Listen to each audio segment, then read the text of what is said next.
Salut! Aujourd'hui, on va avoir notre première leçon qui est le verbe. Alors, le verbe est le mot qui subit le plus grand nombre de modifications. Il est vise à la comparer à un film cinématographique dans lequel le nom n'est qu'une photographie.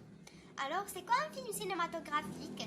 Alors, dans de modifications, alors on peut modifier ce mot qui est le verbe.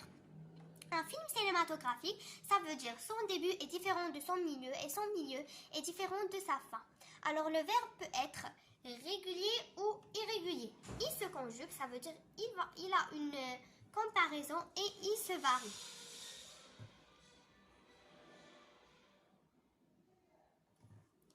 On a les modes personnels ou conjugués.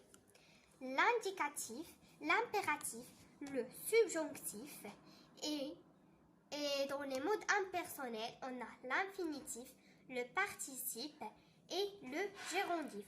En temps, on a le présent, le futur, l'imparfait, le passé simple, le passé composé, le plus que parfait, le passé antérieur et le futur antérieur. En voix, on a deux voix. On a la voix active et on a la voix passive. La voix active, Sarah rédige un texte. La voix passive, le texte est rédigé par Sarah.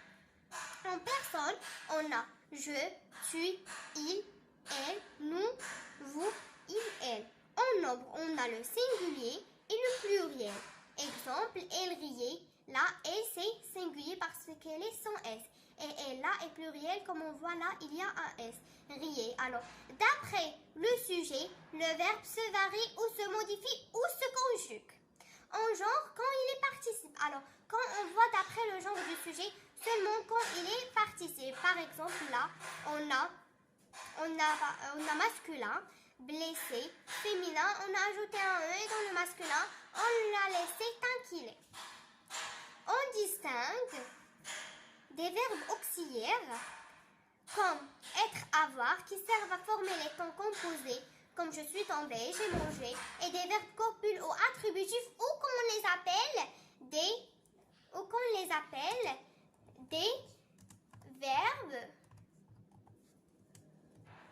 verbes d'état, qui introduisent un attribut du sujet. Par exemple, on a être, devenir et redevenir, se faire, tomber et retomber, rester, demeurer, passer, sembler, paraître, avoir l'air et passer pour. On a des verbes semi-auxiliaires, comme exemple devoir, faire, laisser, pouvoir et vouloir. Par exemple, le verbe aller, c'est l'auxiliaire, comme l'auxiliaire du futur proche. Exemple, le spectacle va bientôt commencer. Venir de, c'est l'auxiliaire du passé récent. Aussi, on va y avoir une leçon du passé récent et quel est son auxiliaire et comment on le conjugue. Exemple, le facteur vient de passer. Des verbes impersonnels qui ont unique sujet. Il est impersonnel. Par exemple, il pleut, il neige, il faut, il s'agit, il était une fois. Alors, on a les verbes pronominaux.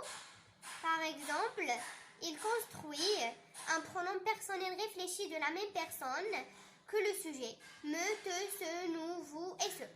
Exemple, je me souviens, elle se réveille, vous vous êtes battu. Et aussi, on va y avoir une leçon. Là, c'est une belle leçon et c'est une importante. Il est très important cette leçon. Alors, on a des verbes transitifs et des verbes transitifs directs qui admettent un COD. Alors, je construis une phrase. Une phrase, c'est un COD. Alors, le verbe construire, c'est un verbe transitif direct. Les verbes transitifs indirects admettent un COI. Exemple, il pense à ses parents. À ses parents, c'est un COI. Alors, le verbe penser est un verbe transitif indirect. Des verbes transitifs doubles, ils admettent un COD plus un COI. Alors, tu offres une rose à ton ami, une rose COD, à ton ami COI. Alors, le verbe offrir, c'est un verbe transitif double. Les verbes intransitifs, ils n'admettent ni COD, ni COD, ni COI.